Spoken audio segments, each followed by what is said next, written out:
You kneel to this system because you think it's popular, or you just kind of go along with it and have a drink on the New World Order and just sit back and drink beer and watch football?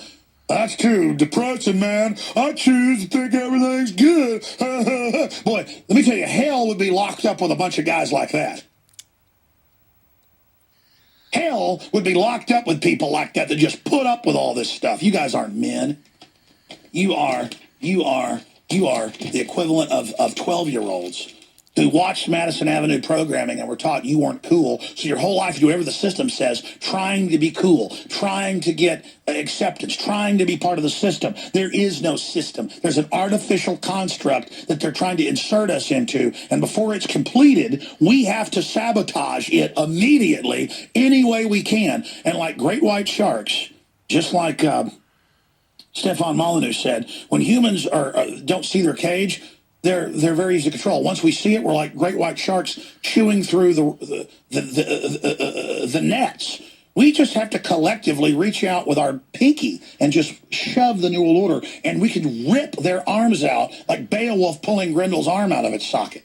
You could just blow at the New World Order. If we all started doing it, they would fall over. They would burn into flame. Why do you think they hate us and try to dumb us down and poison us? Because the minute we start moving like a glacier, it will crush them. You understand that?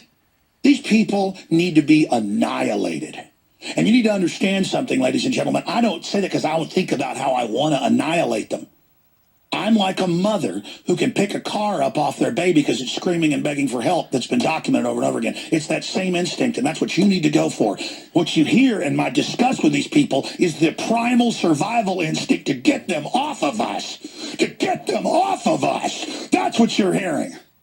And that's what you need to have. You need to have that spirit. Get off me. Get off me. You ever had a couple bullies thinking and they get you down and really start hurting you? All of a sudden, you got all that strength and you just get up and start just breaking arms, man. That's what I'm talking about politically. You got to set your eye on the enemy, not worry about what propaganda they put out. You're the enemy. You're the scum. You're the filth. You're the murderers. You're going down. We're never stopping. Hell or high water. We're going over the top, and you're never going to stop us. You understand that? That's what I'm talking about, and that's what they're scared of, is that spirit. And it is the spirit of 1776, and you need to ask God for it today. And I'm telling you, God will deliver it, because you think I'm mad, you think you're mad.